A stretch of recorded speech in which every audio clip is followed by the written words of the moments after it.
The man, the myth, the mullet, and evidently sometimes an Afro himself, Mike Gundy, hasn't exactly raised the viral barometer at this Big 12 Media Days when perhaps he should be. He is still Mike Gundy. He has brought back the 11 personnel hit squad again while also appearing on his first ever top 5 head coaching hot seat.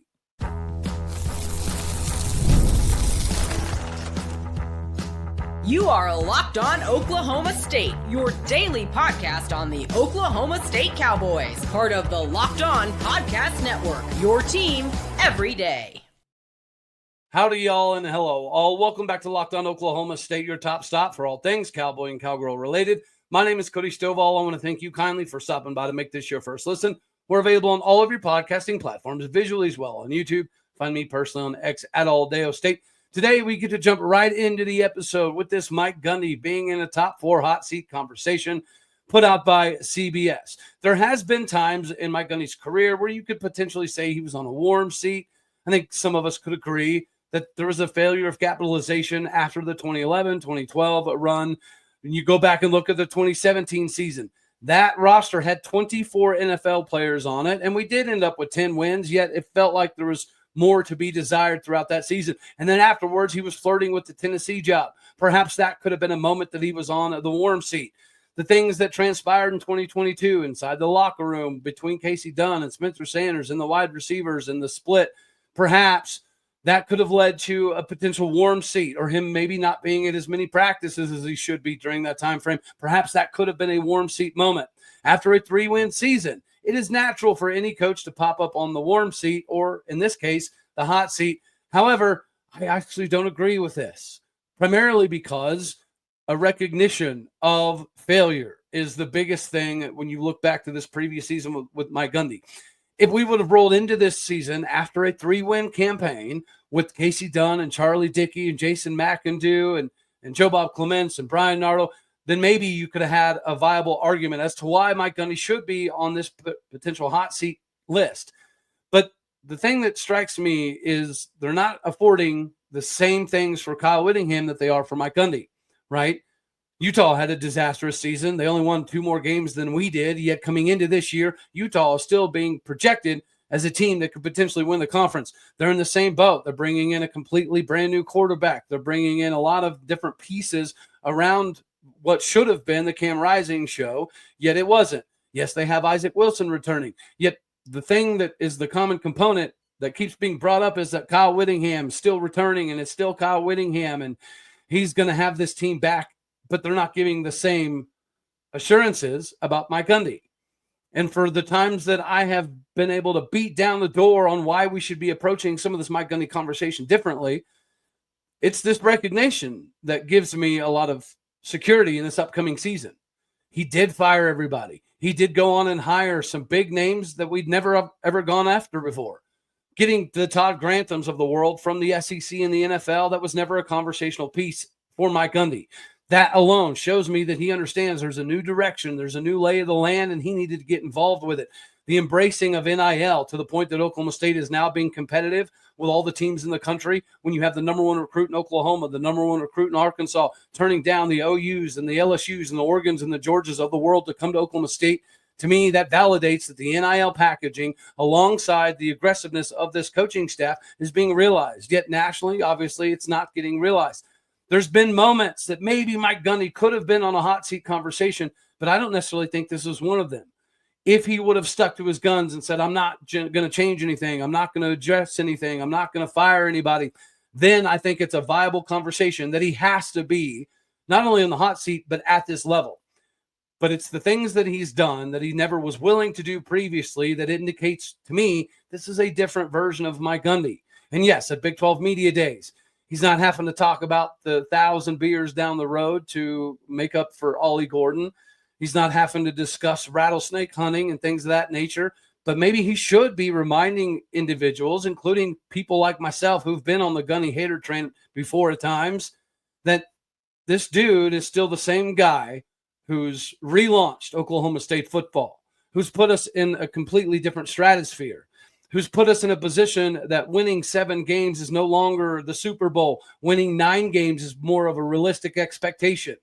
So if you're going to award this Kyle Whittingham and he's going to be back, so Utah is naturally going to be back, I don't see how you don't afford the same things for Mike Gundy at Oklahoma State.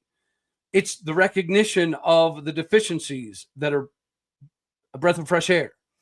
It's the willingness to go get the Chadavian Bradleys and the J.K. Johnsons and the Mordecai McDaniels of the world to get them to Oklahoma State. It's the understanding that you have to be more competitive in the NIL market. It's the NFL, OTAs, rookie minicamps, getting down to roster cuts that we've talked about previously. This is all stuff that Mike Gundy had a big reluctance to embracing at times. So in those reluctant moments, perhaps you could have put him on this hot seat, but not now. Not if the take is simply just going to be because he had a 3-win season. There has to be objective truths. And maybe some of the objective truths being passed around are, well, they don't have a returning quarterback. Well, neither does Utah. They lost their primary running back. Well, so did Utah. They're losing several pieces on the defensive side of the ball. So is Utah. So again, am I saying that Kyle Whittingham should be on the top 10 most fireable hot seat coaches? No, I don't. But it's pretty crazy that people are going to put Mike Gundy in this conversation, but they're not going to include people like Kyle Whittingham. It's the hypocrisy of it all that is bothersome for me. If you're going to have this conversation about one, it should be equal to the others. But this notion that after one horrendous season, that even Mike Gundy would tell you this was a horrendous year. After one horrendous year, he's going to be on the hot seat. There have been moments that perhaps he could be on this. I don't think this is one of them. And furthermore, whenever you look at this hot seat conversation, the hottest seats in the country. Number 1, Sonny Cumbie at Louisiana Tech. That makes sense. Number 2, Brent Venables at OU. Okay. Number 3, Trent Dilfer at UAB. Got it. Mike Gundy, number 4. Brett Brennan at Arizona. All right. Stan Pittman at Arkansas. We've heard from Arkansas fans that's definitely got some validity. Number 7, Hugh Freeze at Auburn. I feel like that's a little quick, but okay. Then you have Brent Pry at Virginia Tech, followed by Scott Satterfield. So you've got some Big 12 coaches in here. It's not just Mike Gundy. But I feel like people are forgetting that Mike Gundy doesn't like to change. There's a reason that he kept the same coaches for that 14, 17, 15, 19-year time frame. So him embracing the fact that we had to make an adjustment. We had to hire a head coach of the defense. Not only that, but we had to go get somebody with a big name that SEC coaches were after and recommending. That's unprecedented moves for Mike Gundy. And I think when you look at the roster, there's definitely some upgrades there.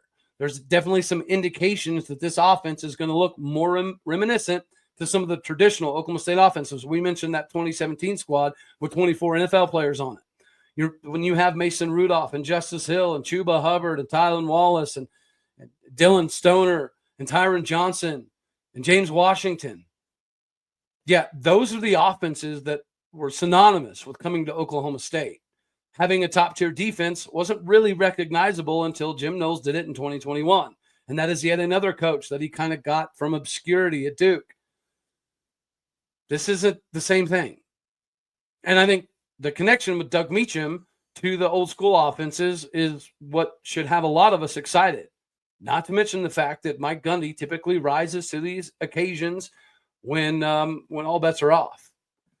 So I don't think Mike Gundy should be on the hot seat entering the season because of the embracing of all the changes, the embracing of the NFL model, willing to get much more complex on the offensive and defensive playbook, being willing to allow the defensive guys to do their own thing, being willing to allow the recruiting to kind of take place more organically while also being backed up with the NIL dollar bills. I think all of that is an understanding within Mike Gundy that things had to change, and they had to change somewhat drastically for Oklahoma State to get back where it's supposed to be. Those are the reasons that I think Mike Gundy has actually bought himself a couple more seasons. The only way that I could conceivably see Mike Gundy being on a top 4 hot seat next season is with another 3-win repeat. I think even if you win 5-6 games, you've bought yourself another season to see what this coaching staff turns into, to see what this roster could potentially morph into. I think he's safe. I think he's safe for at least another year unless we go backwards. Nobody wants to go backwards, especially when it comes to getting the best tickets in the ticketing industry, and you all know that starts and ends with FanDuel. The summer sports are, of course, in full swing. So whether you're all about catching 9 innings, wanting to see a no-hitter, a complete game, a bunch of home runs, or you like to see hole-in-ones and a bunch of pars or a bunch of bogeys on the golf course, high-stakes soccer action, whatever the case may be, FanDuel is the best way to make every game more exciting for you. You're already following the action, so might as well make it a little bit more thrilling with getting in the betting action. FanDuel can get you in on the game while your friends are out there doing ridiculousness. You're gonna love FanDuel because it's gonna track your favorite matchups in the app and keep it fresh with daily new promotions, which makes fun in betting an everyday occurrence. It's easy to use with fast payouts and makes even regular season games feel like must-watch events. If you're new to FanDuel, that's actually perfect because new customers right now can bet just $5 and get $150 back in bonus bets if your first $5 bet is a winner. Head on over to FanDuel.com today or open the FanDuel app to get started. The industry leader in tickets for you begins with FanDuel. 11 personnel action is officially back in Stillwater, Oklahoma. Naturally, some of this is going to revolve around the conversation between the quarterbacks, but what I embrace wholeheartedly about his 11 personnel conversation is that's reminiscent to what some of the old school offenses used to do, and we've been kind of talking about how I felt like this was going to be an emergence of the 2011 offenses with the 2013, 14-ish TCU Trayvon Boykin style offenses mixed with a little bit of the new age RPO feel to it. And that seems to be even more indicative now with this 11 personnel commentary that Mike Gundy's giving us at Big 12 Media Days. 11 personnel is clearly designed to accentuate the wide receivers more often than not. Also, it's able to give you some numerical advantages if you have a mobile quarterback. Some of these instances where we've ran 11 personnel, one running back, one tight end, successfully with the Chris Carsons and the Justice Hills and the Chuba Hubbards and the Blake Jarwins of the world, and even to some degree, Jelani Woods was involved in some of that 11 personnel concept. Whenever you have that at your disposal, that is a good way to let the offense thrive. And we've been hearing more and more about the emergence of Christian Fitzpatrick by some of the dudes. He's going to be an absolute problem. So is Io Shotomite King. So is Sam Jackson, Jalen Lloyd, Juwan Lofton, Gavin Freeman. We have enough speed now to take advantage of it. We also have enough size with Io at 6'4", potentially touching 6'5". Cam Abshire, 6'4". Shamar Rigby, 6'1", 6'2". Then you also have Christian Fitzpatrick at 6'4". So we have plenty of the 50-50 ball athlete, Marcel Aitman, Tay Martin kind of guys to go alongside the Brennan Presley, David Glidden, Josh Stewart level individuals there as well. The emergence of the tight end is going to be critical for all of this. Naturally, when we're talking about Josh Ford being at Big 12 Media Days, he's put on a significant amount of weight since coming to Oklahoma State, and he's only been here a little over a year and a half, going on year 2 now. So it's impressive to see what he's been able to get up to. But in order to successfully run with 11 personnel, the defense has to respect the tight end. They have to respect the running back out of the backfield. They have to respect the legs of the quarterback. All of our quarterbacks can run. I think this is virtually what makes this a win-win. There's going to be moments where you legitimately just need your 50-50 ball guys to go up and get it and make a play to bail out the quarterback. But there's also going to be instances where you can utilize getting out on the edge, being more east to west as opposed to north and south with your running backs and your quarterbacks if the defense respects the tight end. That's what made Blake Jarwin so dangerous, is you couldn't really isolate the tight end position. And if you do isolate it, you're largely going to be talking about a linebacker being on him.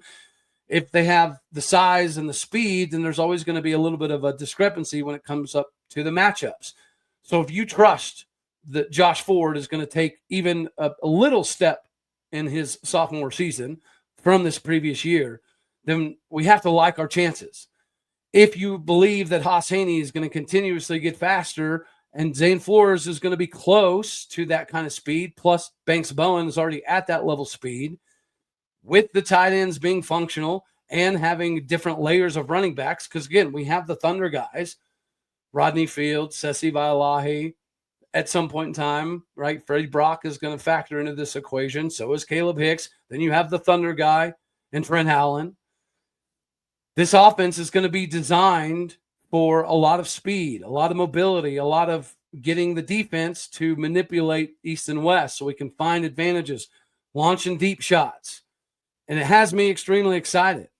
I think that this offense could be very reminiscent of those old school offenses, even when you didn't know how many snaps it was going to take to win the ball game. Maybe you were going to have to score 70 or 60 or 50. Maybe you're going to have to get some additional stops from your defense in a time where Oklahoma State defense wasn't exactly thought of. So there's been several years where the offense was the calling card. So we could recruit offensively, but we had struggles defensively. Thanks to 2021 and Jim Knowles, I think a lot of people do view the defensive abilities in Stillwater significantly different. I think Texas Tech's currently trying to get that. And that's something that we'd gone away from to some degree. Oklahoma State, Texas Tech, those names were synonymous with phenomenal offenses that didn't really have defenses. In the years that we did have good numerical advantages defensively, it was based off of turnovers, right? It was based off of being at the right place at the right time and taking gambles, taking risks. Todd Grantham is going to do the same. I was on with Mark Rogers, Voice of College Football, earlier, and when you go back and read some of the things that he did at Florida, the thing that Florida fans bring up the most is 3rd and Grantham, a.k.a. 3rd and long. Todd Grantham struggled. But what they tend to bypass is if you also look at those same seasons, Florida was number 1, number 2, number 3 in sacks and tackles for loss and plays being broke up behind the line of scrimmage. So, yes, they did give up trunks on 3rd down, but every other down, they were one of the top in the SEC. So if he can clear up that 3rd down deficiency, this is going to be a completely different ball club. The downside to 11 personnel was the amount of snaps that they had to play defensively. To me, one of the things that indicate Mike Gundy feels pretty good about this ball club is going back to this, because you are going to put your defense at a disadvantage, because the only downside to running, a fast-paced 11 personnel system is you do cause a decent number of 3 and outs. And when you have 3 and outs, naturally that's going to put your defense in a slightly precarious position just because of being fresh, right? The number of snaps. So this is a lot of faith in bringing Todd Grantham in. This is a lot of faith in Todd Grantham bringing his entire staff, because Mike Gundy traditionally doesn't like to do that. It's those realizations and this admittance that we're going to try to lean more on the 11 personnel packaging that goes back to the old school versions of the Cowboy offenses that were always in the top 25, oftentimes in the top 10, which is what allowed us to get some of the best running backs, wide receivers, and quarterbacks over the last decade plus at Oklahoma State. The abilities that we have are typically a mirror image of what the personnel is going to get to. I mean, maybe that was one of the difficulties last season with Brian Nardo, is the defense he wanted to run and the personnel didn't exactly line the two, right? There wasn't a good emergence of those two happening in this previous season, largely due to speed. This is a different roster when it comes to that. We've discussed how many 100-meter times are on this Oklahoma State roster, and then you got LaDainian Fields is also in that 10-5, sub 10-5 range. Rodney Fields is definitely a lightning bug. We saw glimpses of that this previous season. But by and large, 11 personnel is what Oklahoma State has been known for since 2009, 2008-ish. So we need to get back to that. Clearly, we are getting back to that. And I think that shows us that we have more faith in our wide receivers. We have more faith in the tight ends. We have more faith in the receiving capabilities for the running backs, and we have more speed. We know that Garrett Rangel was essentially let go or instructed that perhaps maybe he should enter the portal because speed was going to be a limiting factor for him. We already knew that Haas Haney was ridiculously fast. You go back and look, Banks Bowen had like 2,200 yards rushing whenever he was in high school. So clearly he's a running quarterback. And Zane Flores was the acting running back 3 on the roster, on the depth chart last spring because of injury. You don't put a quarterback at running back and legitimately hand him the ball off if you don't think that he can tote the rock at least somewhat effectively. So this is going to be a pretty fun offense. If you go back and look at the history of Oklahoma State utilizing 11 personnel, you're going to find some pretty fun teams, pretty fun stats, pretty fun rosters, which means this season should be fun. And Todd Grantham is going to have his back up against the wall a decent amount of time just because of having a fast-paced 11 personnel style of attack. But I'm pretty pumped about it.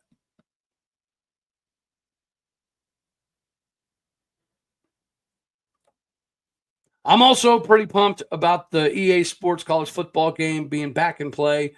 That's a big deal. If you're a student athlete and you end up being on the game, that's a cool thing for your family to play with, and they can kind of, try to upgrade you throughout the course of the dynasty mode and whatever the case is. So it's a pretty cool deal that the game is back.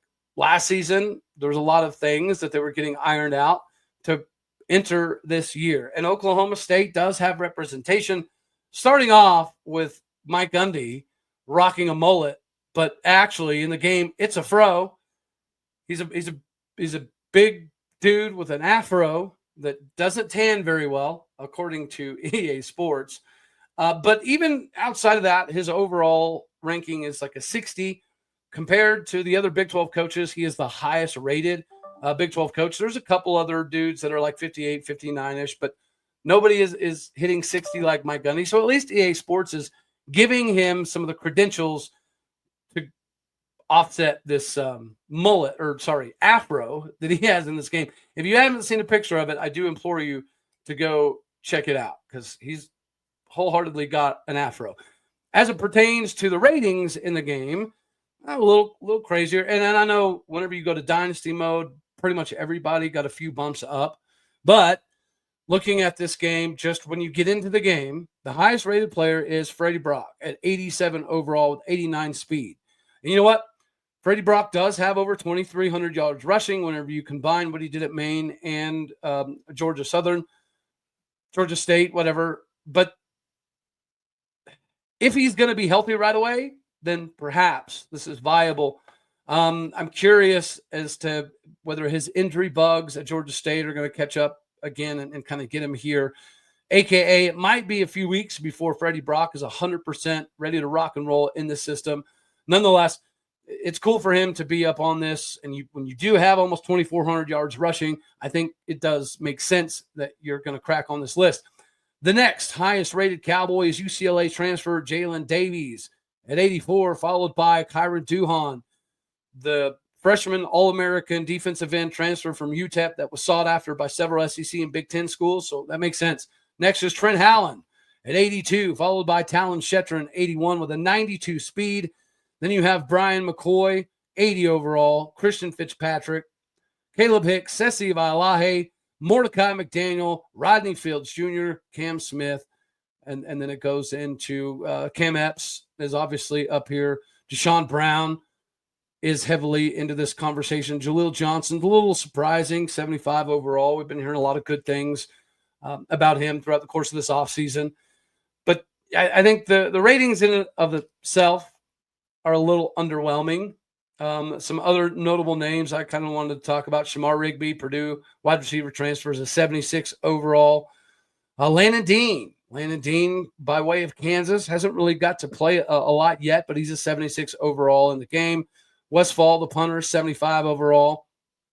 Cam Smith, 78 overall. That's pretty adequate. I think when you look at the top 10, Freddie Brock, Jalen Davies, Kyron Duhan, Trent Hallen, Talon Shetron, Brian McCoy, Christian Fitzpatrick, Caleb Hicks, Sessi Blahe, Mordecai McDaniel, going all the way down the list. That's pretty fair. And even having Rodney Fields as 79, it seems to be a little low. But, yeah, I kind of get it. Long story short, Oklahoma State just has to do something with this upcoming season. Some other notable names that I wanted to bring up. Taj McCoy just transferred in from Colorado, 73 overall. Zane Flores, 73 overall. But they do have him as the number one quarterback on the depth chart. Haas Haney was pretty close. I thought, yeah, Haas Haney, 73 overall. So the same. They've got Zane Flores as an 80 overall speed. Haas Haney is a 91 overall speed. So I mean, they clearly put the work in to make some of this legitimate. And after a 3-win season with a bunch of transfers, perhaps it's going to be difficult to project Oklahoma State higher. And then overall, they had Oklahoma State as a 76 overall as a team, not a 69 overall defense with a 76 overall offense. Or no, I have that backwards. 76 defense, 69 offense. So the 69 overall for an offense is not very good. Thankfully, I think we've got enough pieces to make this better. I just thought it was kind of funny to see Mike Gundy like albino with an afro, and then to have Freddie Brock as the number one running back who hasn't taken a snap yet, who dealt with a decent number of injuries, ending his season at Georgia State this previous year. So that'll be kind of interesting. But I, by and large, think some of it makes sense. Some of the players where they sit makes sense. I think Jaleel Johnson probably should be a little bit higher. Rodney Fields should be a little bit higher. I think Haas Haney 91 speed could actually even be a little bit higher. I think Talon Shetron is the fastest on the roster. What was the Iowa show to my king? I'm intrigued to see what they have him at. Maybe I'm missing him. Maybe I'm just missing him. I'm not really seeing him. Said Vinny Hafili. Oh, Iowa showed my key. 71 overall. All right. Well, he hasn't played much, so perhaps that makes sense. Anywho, for all of you out here that have seen the game, let me know some of the things that you've noticed. The entrance for the theme at Oklahoma State, Boone Pickens Stadium, the paddle people, the barbed wire cattle gate that opens up. They did all of that right. It's pretty cool that you can stripe the stadium. You can use the old school Barry Sanders, Thurman Thomas throwback helmets and some of the different iterations of the uniforms. Seems to be pretty cool.